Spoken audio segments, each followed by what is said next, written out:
제가 어떤 대상에 몰입하게 되면서 했던 행동들이 덕질의 성격을 가지고 있었고 심지어 그 행위를 10년 동안 해왔다는 걸 최근에서야 깨달았어요.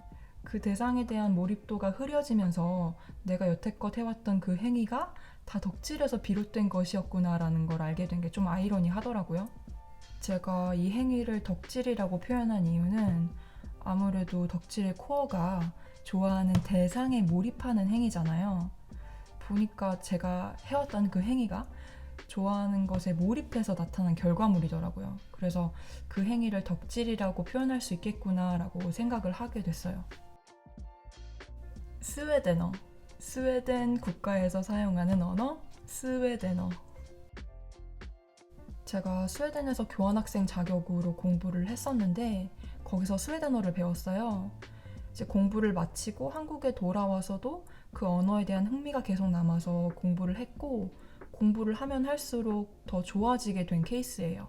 스웨덴어가 좋아서 그 언어를 듣고 말할 수 있는 공간에서 살고 싶다고 생각을 해서 스웨덴에 가기로 결정을 했고 결과적으로 진짜 스웨덴에 갔어요. 스웨덴에 가자마자 스웨덴어 수업을 등록을 했고요. 스웨덴어 고등학교 과정까지 마쳤거든요. 근데 스웨덴 올 때 가졌던 목표가 스웨덴 회사에 취직하는 거였는데 언어 공부도 마쳤고 이제 구직 활동을 본격적으로 해서 스웨덴 회사에 취직을 하게 됐어요.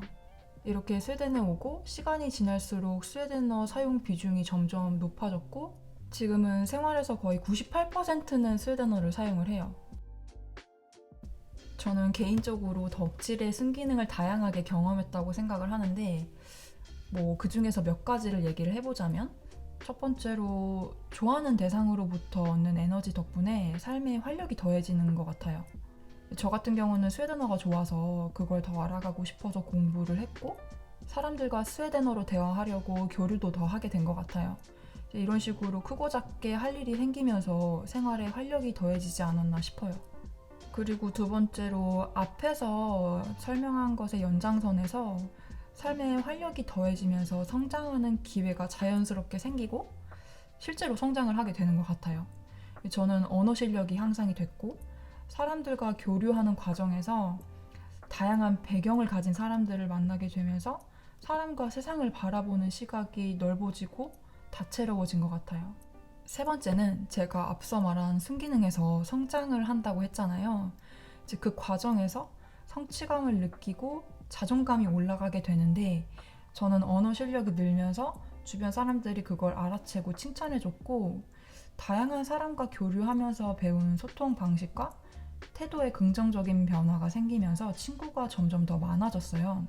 이제 그 과정에서 내가 뭔가를 하고 있구나, 해냈구나 라고 느끼면서 성취감과 자존감이 올라가는 걸 경험을 했어요. 네 번째로는 개인적으로 이 부분이 덕질의 순기능 중 최고점에 있다고 생각이 되는데 좀 제멋에 취하는 구석이 생기는 것 같아요. 앞서 말한 순기능들이 모여서 점철된 상태라고 해야 되나? 이게 좋아하는 대상에 대한 나의 열정과 에너지로 인해서 반짝였던 순간들을 거치고 나면 그 순간들에 존재했던 나에게 어느 정도 도취되는 게 없지 않아 있는 것 같아요. 아직 직접 경험해보지는 않았지만 추측해봤을 때 균형을 잃은 과함이 아닐까 싶은데 무엇이든 간에 과하면 득이 아니라 해가 되는 것처럼 덕질하는 마음과 행위에도 적당한 선이 존재하고 그걸 찾고 유지하는 게 필요한 것 같아요. 물론 쉽지 않겠지만 제가 10년간 어떤 대상을 덕질해 왔다는 걸 그것이 끝나간다고 느낄 때 알아차린 게 조금 웃긴데 그간 이 마음이 어떤 거였는지 왜 몰랐을까 하는 궁금증보다는 왜 그 마음이 달라졌을까에 대한 궁금증이 더 크더라고요.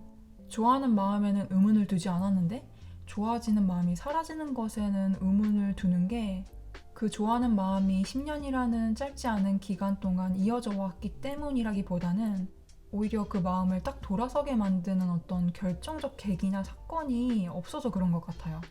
근데 사실 돌이켜보면 좋아했던 마음도 시간이 지날수록 점점 더 커졌고 시간이 지날수록 그 마음이 점점 더 작아질 수도 있는 건데 후자의 마음이 더 낯설게 느껴지는 건 아무래도 그 마음이 뭔가 좋은 것이었고 그 좋았던 순간들이 다시는 없을 수 있을 거라는 생각에 쉽게 받아들이지 못하는 것 같아요.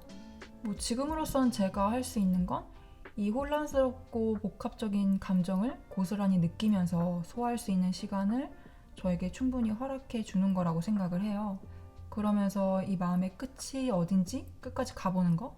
그래야 나중에 후유증이 덜 하거나 없지 않을까 싶어요.